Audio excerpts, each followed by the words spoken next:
Hello, everyone. Welcome to our 13th episode of the Humans and Wildlife Show. My name is Georgia Oteri. I'm your co-host, and with us here today is our other host, Christian Sase. Christian, what are we going to talk about today?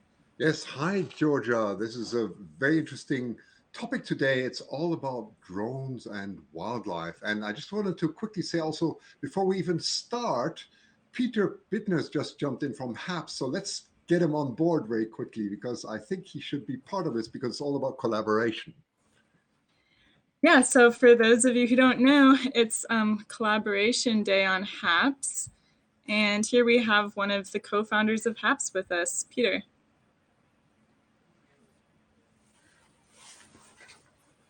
Oh, is he here? Yeah, there we go. Oops, we can't hear you, Peter. Oh, yeah. Nope. No can hear. I see that you're not muted. Still can't hear you. I'll flip my thumb around if I can hear you. In the meantime, welcome to everyone in the audience. Klingon Bird. How about now? Yes. Yeah, there we go. Yeah, welcome everyone. There we go. So sorry about that. Yes, good to see everyone in the comments here. I'm thrilled to be an honored guest here. I saw drones and wildlife and I jumped at the chance to come up. I teach drone videography and have done a lot of filming and photography of wildlife with drones. So this happens to be a very cool fit to jump in and say, hey, I would love to hear a little bit more about your other more distinguished and experienced guests here. Don't let me stand in the way. Thank you, Peter. That's wonderful. Yes, I know you have done a lot of photography and videography, but I didn't know that you are such a drone specialist, which is absolutely wonderful. So let's jump right in. So today's guest is Dr. or Professor Emeritus of Wildlife Biology of McGill University in Montreal, Quebec. Professor David Bird is also a director on the Hancock Wildlife Foundation, and we've had David Hancock last time. So this is a very good sequence. And we're going to talk especially about drones. So without further ado, let's get Professor David Bird on board. And hi, David. Very nice to have you here. Hi, my great pleasure to be here, Christian.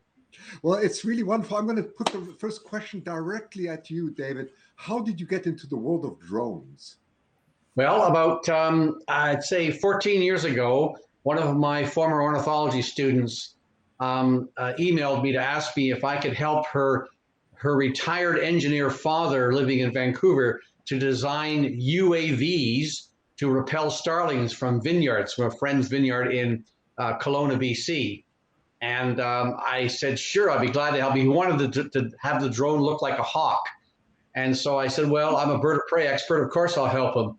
And so the first question I asked him in my email to him was, what's a UAV? And he sent me this picture.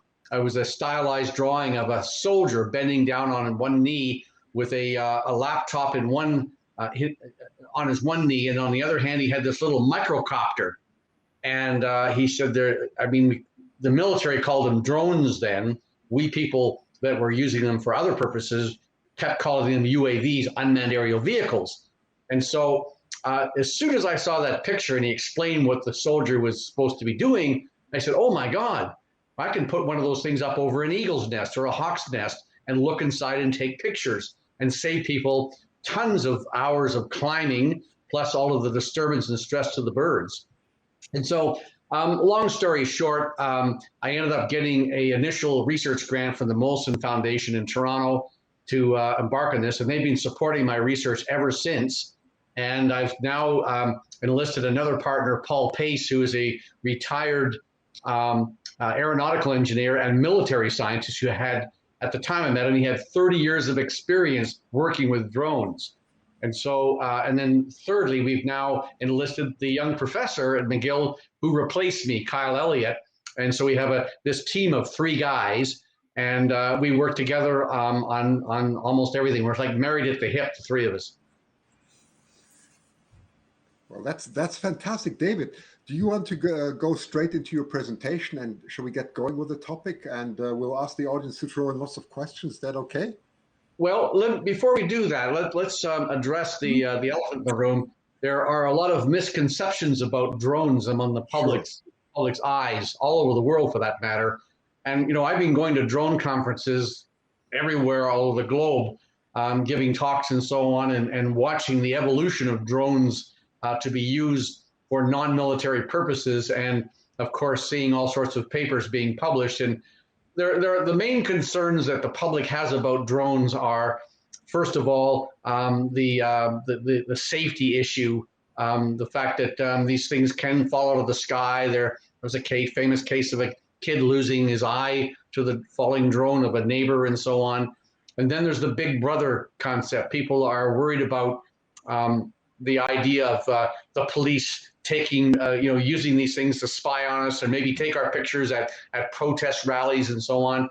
And then there, of course, is the military aspect of it. The public, associate the word drone with spying and killing, of course, because, we always hear about, drone strikes and everything else. We just heard about one just recently in the Afghanistan crisis.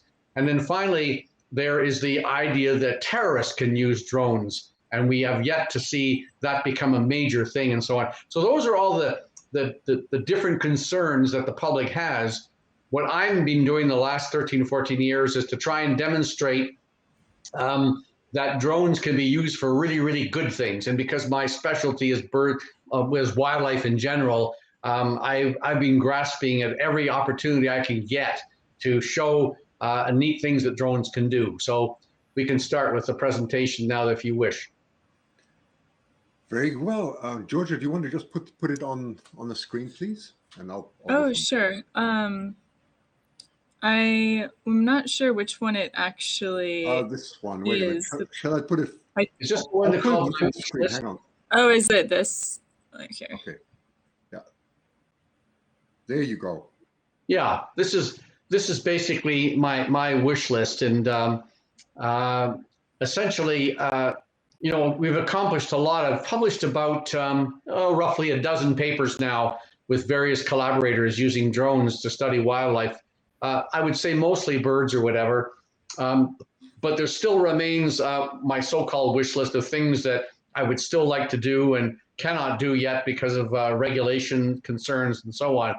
And this one here, capturing insects, was something that I thought about independently of a former postdoc of mine in Spain. He actually designed a drone with a great big huge mouth on the front of it to fly in the air, but I don't know if he was all that successful with it, so he dropped the idea. Recently, though, I went back to Paul Pace, the guy I was telling you about earlier. I'm the guy that comes up with all these crazy ideas, and Paul Pace is the engineer who can tell me, yeah, we can do that or we can't. And when I told him about the idea about dragging nets in behind drones, he tried it out in his neighborhood in Ottawa. And now we've got some undergraduate students up in the Canuck Nature Reserve in Quebec under the guidance of our third partner, Kyle Elliott. And they're getting great success in capturing insects by dragging these nets behind the drones. And as far as I know, there was one other study published on this, someone down in the southern states and so on. But as far as I know, this is the most comprehensive effort to look at the efficacy of doing this. So just to clarify, the drone is flying around with this net in the air, almost like a fishing boat or something, catching fish in the water. And the drone allows you to sample insects that are higher than you might be able to reach otherwise. Is that correct? Well, not so much higher, Georgia, as much as more safely.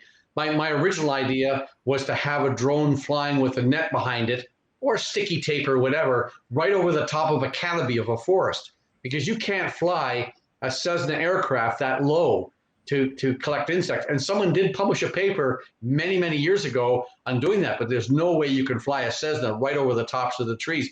And my thought was that we might be able to even discover some new insects that no one's ever captured before, because how can you be in the air above the canopy?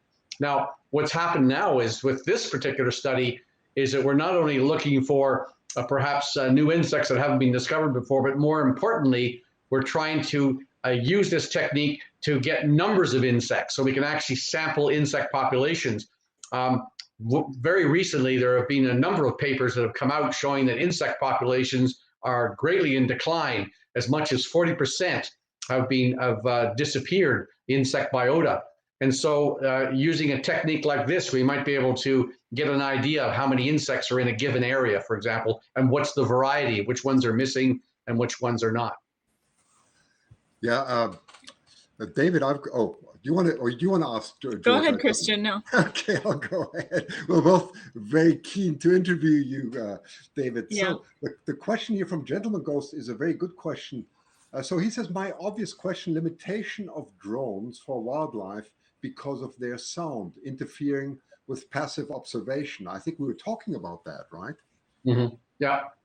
Well, it all depends on what the purpose of the drone that you're doing. For example, yes, a drone does make the larger the drone, the more noise they make. Let's take the example of using my original idea, where that's to fly a drone over an eagle or a hawk's nest to count how many eggs are in the nest, or how many young hatch from those eggs, or equally important, what is the age of those young? So in other words, is it time to climb the tree and put the little aluminum numbered rings on their legs? And so it doesn't really matter whether the drone is noisy in that case or not, because you don't want the adult to stay in the nest while you're doing that. You want them to leave the nest so you can get a quick look.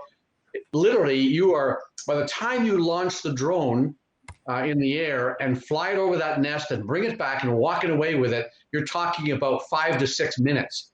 If you were to climb that tree instead, making all kinds of noise or whatever, then that could take as much as an hour. Plus, there's the dangerous component of it as well. And so it all depends really what you want to do. For example, there are two different kinds. There's the rotary drones, which are quite noisy, and then there's the fixed-wing drones that look like radio-controlled airplanes.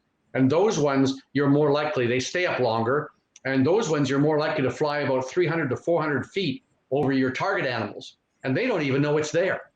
For example, if I was going to do some counts of gannets, which are a type of seabird that nest on these big rock stacks, like thousands of birds or whatever, and this is on my wish list, I wouldn't use a noisy rotary drone for that job. I would instead fly a fixed wing about 300 to 400 feet over and actually painted to look like a gannet.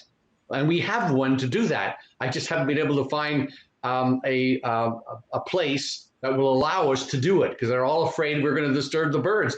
But that's the whole point. We're trying to find an alternative way to them doing these censuses with Cessna aircraft, or helicopters, which are considerably noisier than a drone. Okay. Yeah, that makes a lot of sense. I think it's easy to take for granted that as wildlife biologists, we are often not nearly as sneaky as we think we are. So there's always trade-offs involved with our different observation techniques. So I'm curious to see what more of your presentation you have.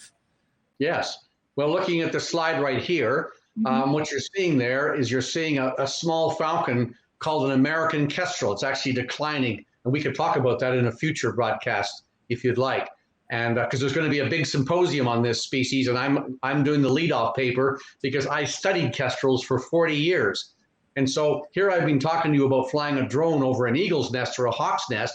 Well, that's not very difficult because they're out in the open and usually in the top of a tree. And you would have seen this with the last speaker, David Hancock, who's been studying bald eagles for all his life. But these kestrels nest in holes, mostly in holes in nest boxes or buildings or trees. And so how are you going to fly a drone over that? And so I posed this problem to my partner, Paul Pace, and he says, I'll tell you what we're going to do, just like you see in the other picture. We're going to affix a special arm on the front and put a remote little camera on the end of it. And then the idea would be is that with steady hands, you fly the drone up to the nest hole, stick the camera in the hole, and take pictures. And we've got great pictures of both kestrel babies and kestrel eggs, and the technique works great. The only thing is that we also did a little bit of a side study on what is the minimum amount of, or the maximum amount of wind that you can do this in. And I think it was something like the wind, if the winds were over 2 knots, then there was a lot of wavering and it was hard to get the the arm, the camera arm into the hole. But that's Paul Pace's, he's not a young man anymore. I know another young man on the West Coast here who's going to try and repeat these experiments, who can land a drone through a car window and land it on the front seat of a car. And so I want to get him to do it to see if he can do it in even higher winds. That's amazing. And sorry, Georgia, go on, please. No, go ahead. I'm just interested, of course, as an engineer, isn't the flight stability compromised, David, when you do such things? The flight stability? Yes, by the balance, you mean, of the drone now? Yeah. No, because actually, that's the whole point. That's the beauty of working with a guy like Paul Pace, who's an aeronautical engineer, is he was able to work all that out and found that he could put this light little camera on the end of this off the shelf. And I want to underline the word off the shelf, because my main goal is to work with drones that wildlife biologists can buy from the internet or in a store or whatever. I'm not interested in having designing drones that cost like hundreds of thousands of dollars. The problem with these drones is they do crash occasionally. And if you go out in the field in a remote place and crash a $100,000 drone, that can be problems. Let me tell you a very quick story. We had an $8,000 drone flying to count murres, which are types of seabirds, on a rocky cliff of Gull Island in Newfoundland. And out of the blue, when the drone was about 100 yards away from landing at our feet safely, a herring gull struck the drone and knocked it into the ocean and destroyed it, and along with an expensive GoPro camera too. And I didn't even know that herring gulls were aggressive until I talked to the seabird biologists, which were standing right beside me. I said, are herring gulls that aggressive? And they said, oh yeah, they'll hit you if you go near their nest. And I said, why didn't you tell me that? I would never have flown a drone anywhere near herring gull nests. But anyway, live and learn, I say. And here we actually see on the picture what you were explaining. That's what Peter was already remarking. This takes incredible skill, doesn't it? Yes. Well, that's Paul Pace standing there in his backyard practicing. Wow. What we did first is he got a little nest box he made of his own and put it up in a tree and put some chicken eggs in it, some black ones and some white ones, just to see how they looked in the dimming light or whatever, because it is dim in the side of the nest box, and got those pictures right there. And they came out really well. And what's exciting about this, Christian and Georgia, is that it's a proof of concept. Yes, it's going to be useful for kestrel studies, but there are many other birds and even other critters that live in holes. And so we've now shown that you can take a drone, modify it, and get pictures inside the holes or cavities of wildlife. That's why I'm excited about this. Yeah, actually, I do. I study bats, and I also do rock climbing. And this past summer, we were rock climbing, and I brought my drone so I could film us climbing. And there was a big crack in the side of the rock we were climbing, and it had a bunch of bats in it, all these bats squeaking. And I had my drone, and they stayed in the hole, but I would have really liked a way to see in there a little bit better. So I can imagine all kinds of exciting applications for this stuff. Well, let's talk about bats just for a second. I'll get to that picture in a minute, but let's just talk about bats for a second.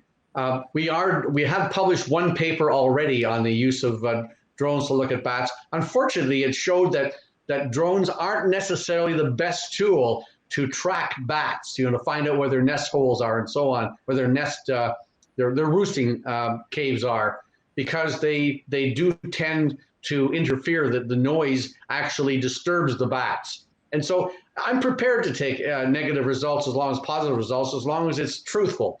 And so we're working on another project right now where we're looking to see whether if we use smaller drones as opposed to bigger ones, in other words, less noisy ones. And that's what we're tending to find out, that the less noisy drones can be used to detect bats. And so we're in the throes of publishing that paper right now. Now, this picture you're looking at is very simply the place that Paul Pace went this past spring with the drone to actually test drive our modified drone on an American kestrel nest box.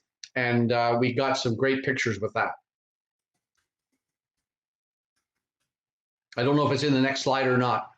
Okay, do you want me to go one further with the slide? Hang on. Yeah, this is two pictures showing you one nest box where you can actually see some broken eggshells from some previously hatched eggs, and then the one at the bottom is showing some baby kestrels, and you can easily count those babies and you can age them. So then you can tell your researchers that you're working with, yeah, the chicks are old enough to climb up to, and that way, putting this drone up there and looking inside those nest boxes, as I said, takes about a couple of minutes. Instead of carrying a heavy ladder across a couple of fields or whatever, you just simply go there with your little drone, stick it in there, take a picture, and you can see instantaneously whether you need to go get the ladder and then put the little leg bands on the birds.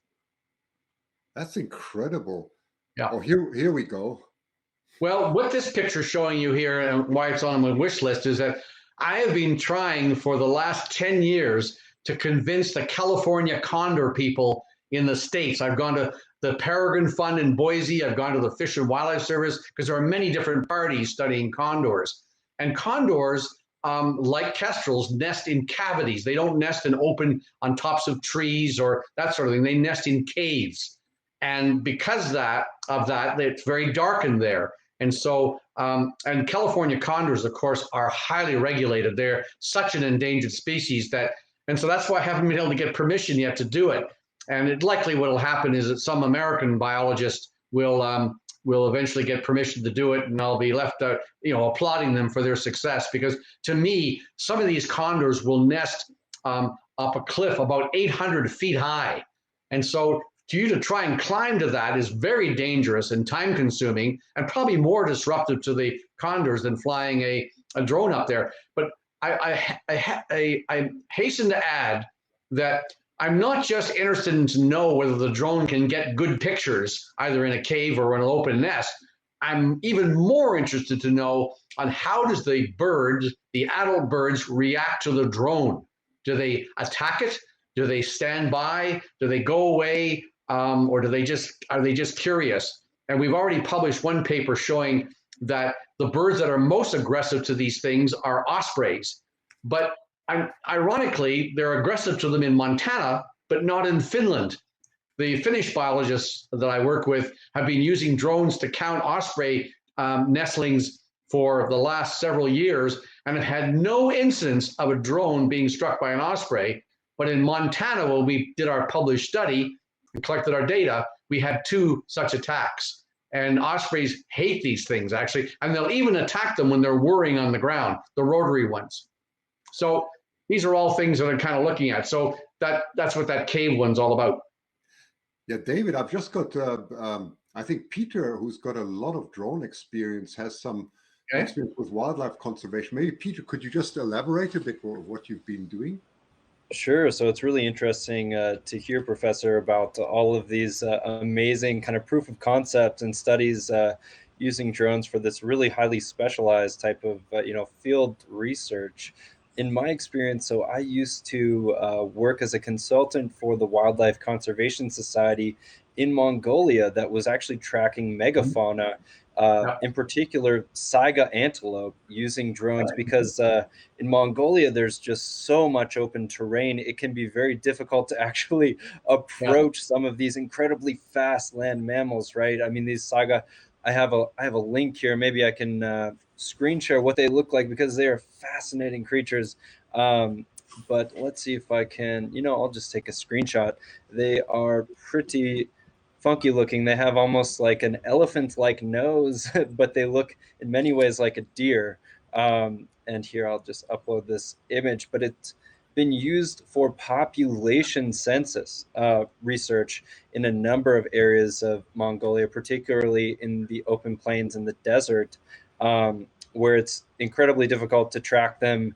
For tagging, for example, you need to get a whole team of researchers on motorbikes to herd them using nets, to get into a very confined space to be able to tranquilize and really assess the well-being, or even put trackers on them. So these are highly at risk.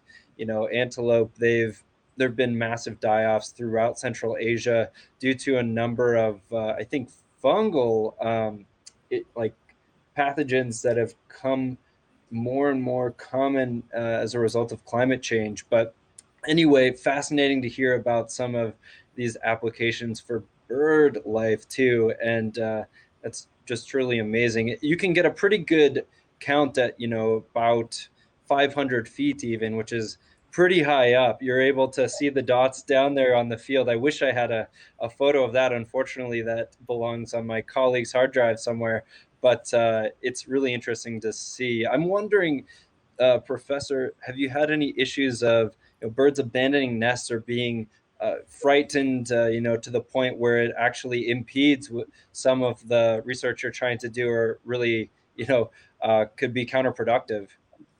Not at all. In fact, I have a colleague that I'm giving co-presenting with at the Bird of Prey conference this fall in Boise, virtually, of course. And he's done something like 200 missions flying a Mavic drone, which you buy off the shelf for not very much money, over bald eagle nests in Besner Lake in Saskatchewan. 200 missions. And he's got photographs of every one of those nests, and he's never had a single attack by a bald eagle. Now, having said that, it all really depends, and this is why I'm doing these studies, and I'm trying to get as many different species as possible. So whenever I hear of somebody who's doing a study, for example, recently there's one done on golden eagles, and I immediately contacted the guy and said, please send me any information you have on how the eagles are responding to the drones, because I'm pretty sure that peregrine falcons will take some objection to drones flying near their nests. I already know of the odd attack or whatever, but I do not know of any cases where birds have abandoned their nest, abandoned eggs, abandoned babies or whatever. It would take actually a hell of a lot to get to get any raptor to abandon their babies, maybe eggs, but I don't know of any case of drones doing that at all. So I'm very confident this is a great technique to use. There's a really interesting thing going on in Australia. I was just emailing the guy right now because a new study has just come out showing that, well, I don't know if it's called a study, but it was a popular article showing that ravens in Canberra, Australia, are attacking delivery drones during the pandemic. And of course, the companies who are sending these drones out are not very happy about that. And the reason why this is of importance is because there's an eagle living in Australia called the Wedgetail Eagle, and they absolutely hate drones. And they'll go out of their way to attack them, even if they're not near their nests. And they've been known to take down way over 30 drones of various sizes and shapes and expenses, some of them worth over $80,000. And these are David, not drones. I could tell you that from my direct experience when I was in New South Wales, and the drones had just come out, and I was flying just along one of the hills there, and it was completely clear. I could see what was going on my screen, and when I turned the drone around, suddenly the drone went tumbling. And I looked up, and wham, a Wedgetail Eagle hit my drone, and it just made it. So I've had first-hand experience, and I have it on video actually on the drone website. So I know about it.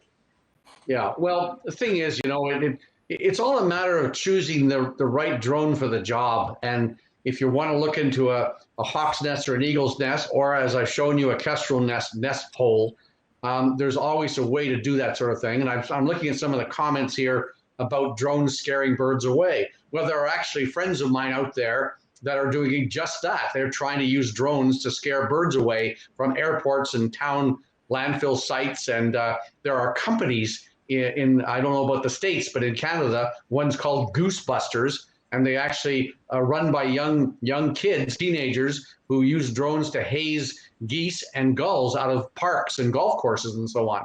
And of course, if you really want to make the drone scare birds away, you can do that. I mean, yeah. Well, it sounds like maybe this is like future work for Peter, and you can expand into other types of wildlife drone work. Yeah, that's very interesting application. I'm sorry I have to take off for now. I'll be here in the comments. Really amazing to learn about all this research, David. And guys, would you mind introducing me to Professor? I would love to stay in touch and learn more.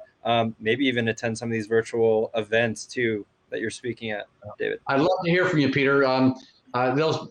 Christian will give you or Georgia will give you my email address. I'd love to talk to you. Perfect. Yeah, likewise. Thanks again, guys. Peter. Thanks. That was great contribution. Thank you so My much. pleasure. Yeah, thanks for joining us. Of course.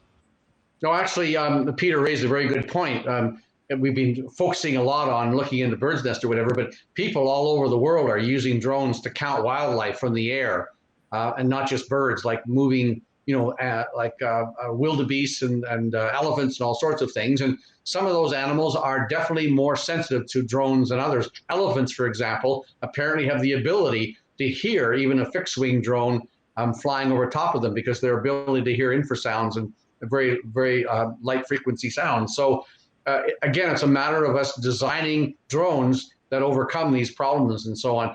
And I'd like to add in about counting animals. There's also the use of infrared camera lens. You don't have to use regular GoPro cameras or regular lens on these things. You can put infrared camera lenses, and the U.S. Geological Survey for years has been counting sandhill crane flocks on the ground and sage grouse with infrared cameras and so on.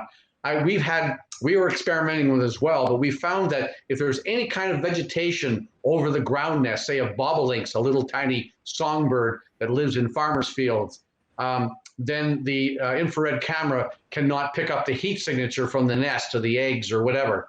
And so you really have to have a nest that's out in the open that has no covering over top. It's the same with moose. There was a study done in Ontario several years ago where they tried to count moose in Ontario. And my former graduate student was working with them. And as soon as the moose got under cover, under any kind of trees, shrubs or whatever, you couldn't detect them with the infrared cameras. Wow, that's, there's limitations with drones, and you just covered a lot of them, the being able to see things, and also these animals like bats and elephants that are more sensitive to the sounds. Did you want to get back to your presentation? Yeah, because there's a couple of other interesting things there. Yeah, sure. Yeah, let's flip back to that. I'll get Christian and me out here. I just saw the FLIR camera, so I thought that must be the infrared. Yeah, there you go. And I think we've covered that enough. We want to move on to the next picture. Okay, this is really interesting. I was at a bird conference several years ago when this professor from Gettysburg College, Andy Wilson, and his undergrad students, what they did is they dangled a microphone about 60 feet below a off-the-shelf UAV, and they compared it.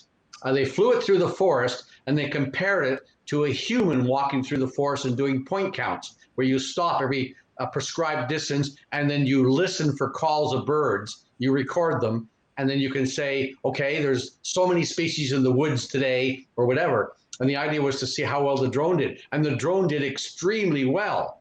And so what's a little bit upsetting about it is no one has picked up on this at all. And so one of the next things that Kyle Elliott and Paul Pace and I are going to work on is I would like to put on a drone, not just a microphone to pick up the songs of calls, but also to have a playback machine on there, so we actually play a song or a call of a bird that we're trying to find, or an animal we're trying to find. Could be a barred owl. In this case, we all know that ivory-billed woodpeckers are extinct, but I did have the idea of taking a drone down there to those swampy forests and try to see if we could pick up the call of one.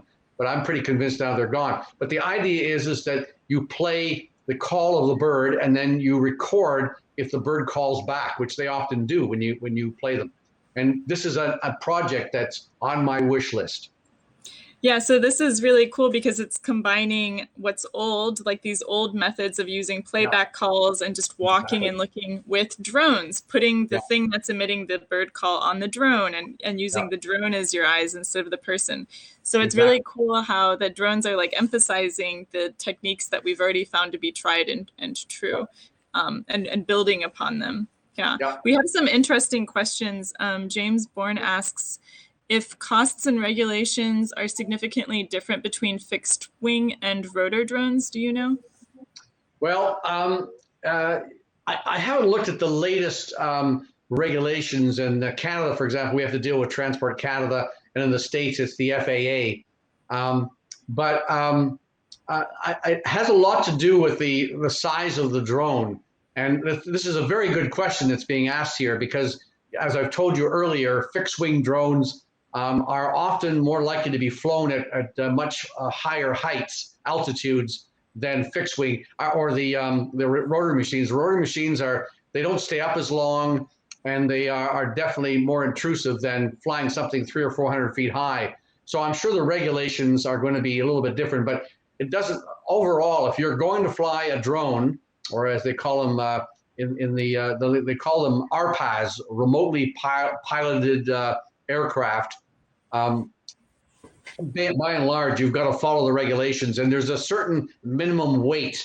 I think it's 250 grams. If your drone weighs less than 250 grams, you don't need to abide by any regulations. Other than that, you can't obviously fly these near an aerodrome of any kind, or you can't annoy people at a nude beach or something like that. But that is the magic number, is 250 grams. So it just turns out that the Mini Mavic made by DJI is exactly about 249 grams. And so if you put things on that, of course, you may be going over the limit, then you've got to get your various permits and so on. But it's funny about the permits, sorry, because we have an interesting question here. Sorry, we're getting lots of questions. Sorry to interrupt, but okay, sure, just the one that appeared on the screen, I would just like to read out, if I can find it. It suddenly disappeared. I'll you show read it again. George. There you go. It disappeared. Where did it go? I don't know. It's back here. I'll read it. Fascinating work, Dr. Bird. My question is, can drones be used to do something functional, such as when eagle habitat food supply is low? Can a drone be used to bring in food? So food delivery drone service for birds. This sounds like maybe a future research idea for you. Actually, it's already being done. And there was an article that came out, it went viral all over the world about maybe roughly a year ago. The Israeli army actually used one of their fancy drones to deliver food to a vulture. I forget the species. There was a chick abandoned by its parents on a cliff site, and no one could get to it. So they actually did a modeling. They created a fake cliff in a hangar so they could get everything just right. This is what the Israeli army would do. And they did exactly that. They used the drone. So I actually, when I saw this story, I keep file folders on anything. And I thought, okay, now we do know that drones could be used to deliver food. Now, I'm not sure that's going to be practical if you've got a whole bunch of birds of prey that are in trouble or whatever. But if you do have a pair of birds that are in an area that the only way you can get to them with a drone, sure, this is very doable.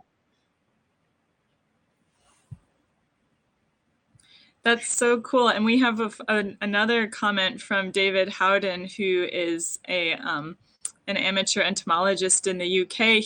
He's curious about a link to something describing how the insect net drone was designed. Could be something to try. I think David Howden wants to try this out in the area around him. Are there any resources online for doing this, modifying the drones?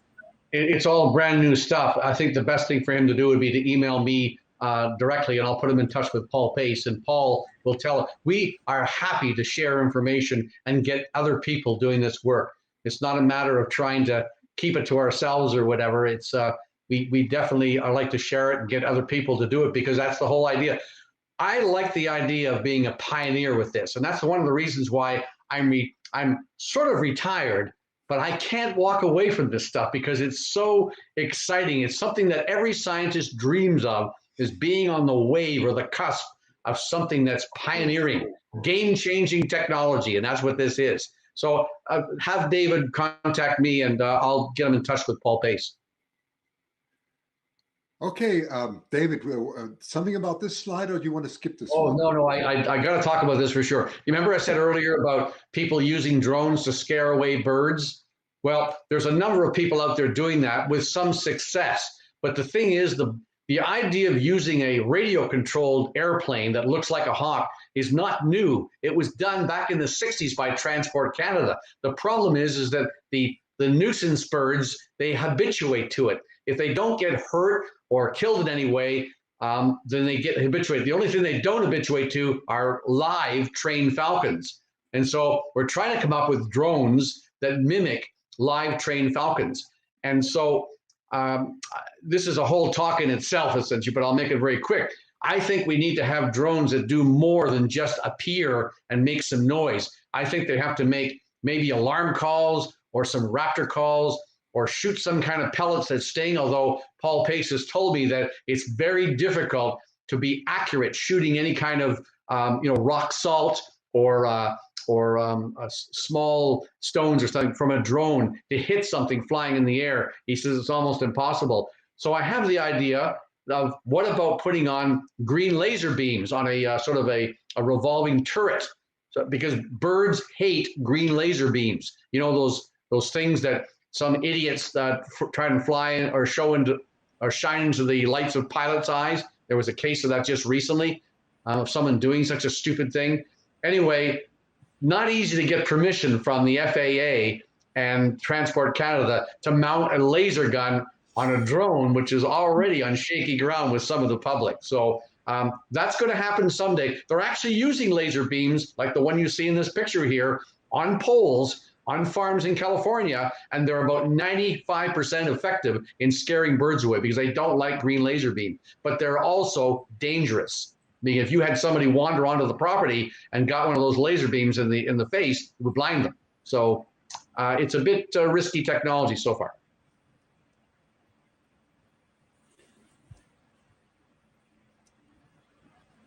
Okay. Well, this is all about radio tracking. And we've done a little bit of work with radio tracking. The first time we tried it out here in British Columbia, Paul Pace came out here.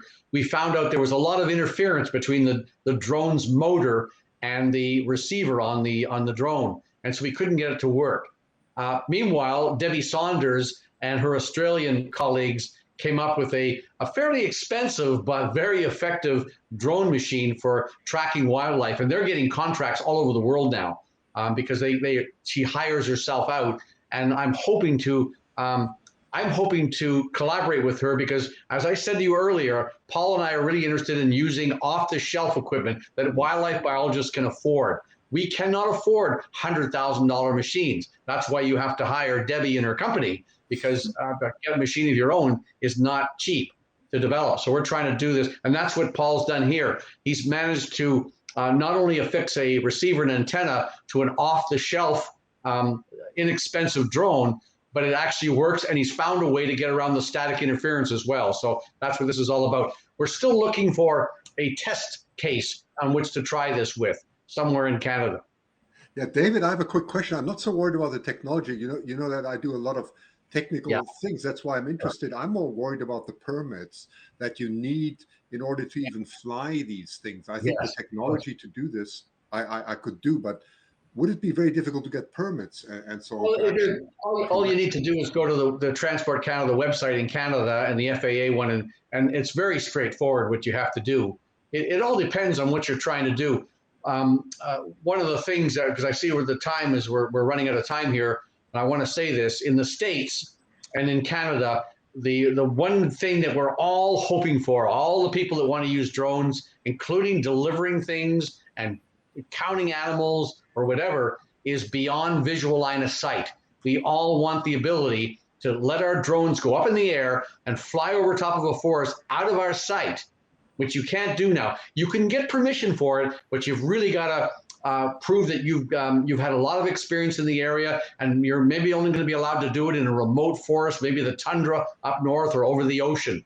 But for you to try and get beyond visual line of sight in any forest down here in the boreal forest or whatever, very difficult to do. And the reason is that we need some technology called sense and avoid, which means a little box that goes on your drone, in your Cessna airplane, or even your 747 that allows you to avoid other things flying near it.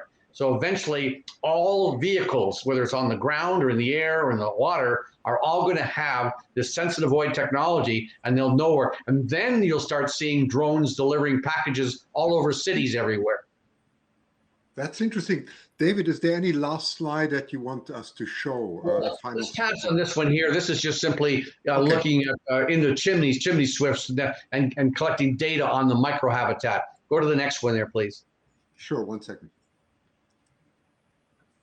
Yeah, this is another interesting thing. We're going to be working on this soon. This is another one of my wish list.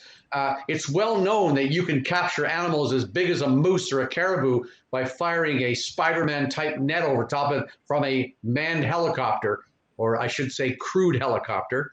And I think we could probably mount net guns and so on a drone, so you could capture birds like that short-eared owl that you're seeing there that spends a lot of time on the ground.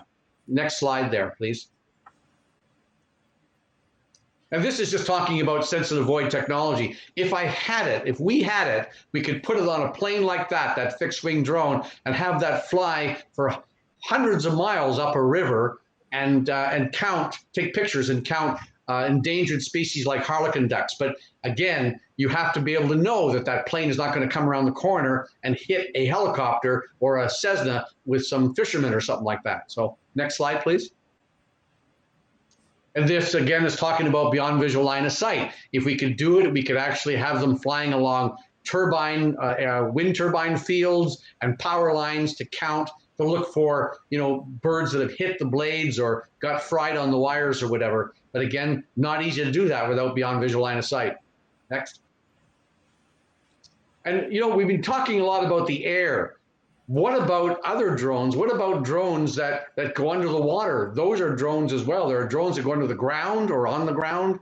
Like this picture here, I'm looking for a drone that could go under the water and maybe look at loon foraging behavior. That's an underwater swimmer or cormorants or whatever, or going into a burrowing owl's nest in the ground, having a drone that can climb down into the hole and see how old the chicks are and count the chicks.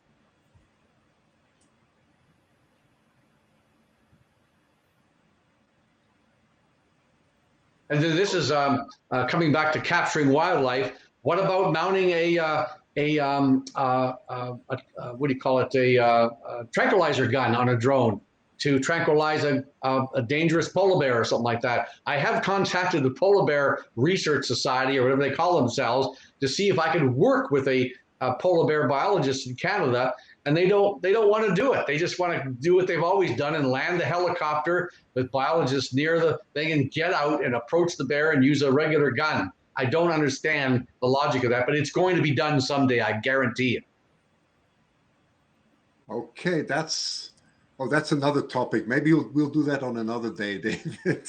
Yes, I understand. We've run out of the time. There's so much to talk about with drones. It isn't funny. Yeah, well, it's an amazing and really cool topic. And thank you so much, Dr. Bird, for sharing all of your experiences with us. You're clearly really pushing the drone wildlife envelope in a lot of different directions and doing a lot of really cool collaborations with different people. So you were the perfect guest to first talk about wildlife and drones with on the show. Is there anything else you want us to know or take away from this before we go? Well, I just want people to give drones a chance. I mean, you're going to hear about negative headlines, because those are the headlines that catch the news or whatever. But I want people to consider the fact that drones are being used for a lot of good things, which don't capture the headlines near as much. And to be frank with you, I think drones are here to stay. And no matter what they do, even if one took down a jetliner, there might be an initial gut reaction to shut down all drone use or whatever. But, there's always a way of finding technology like sensitive void technology to ground the problems. And so I really think that they're here to stay, and they're very beneficial for society. We just have to make sure that they're very safe. That's all. Thank you so much, David. That was incredible. So, I mean, I'm sure we'll stay in touch, and we'll have you on again talking about kestrels and also the Canada jay, right? That's going to be that's another good subject for me. Yes. And I have to say, you have the best dressed guest award, I believe. I love your shirt. We've got some comments about the shirt. Really? You don't think it should be birds? Well, I think, wildlife is close enough. And you did mention the underwater drones towards the end. So we'll count it. But it's also food for ospreys and bald eagles. Right. Of course. There you go. Yeah. Thank you so much. Yeah. Yeah, and thank you also to our audience for also Peter Bidner coming on board. Thank you to David Howden Terry Green and also Deanna Cooper for being so kind and putting some donations here. We really appreciate it. Thank you. And Georgia, do we know what's on next week? I don't know. Oh, you're putting me on the spot. No, Christian, we don't know what's on next week because I let it be a surprise. I haven't finalized an interview for next week yet. But Christian and I will definitely be here next week, as always, to bring you the 14th episode of the Humans and Wildlife Show. To be determined. It's a mystery. And thank you, Alien Charmers, for the additional last-minute donation. We really appreciate it, Christian and I. It's great motivation to keep doing this, and we really love having you all every week and all of your interesting comments and questions in the audience. Thank you so much, and we'll see you next week at the same time. Thank you.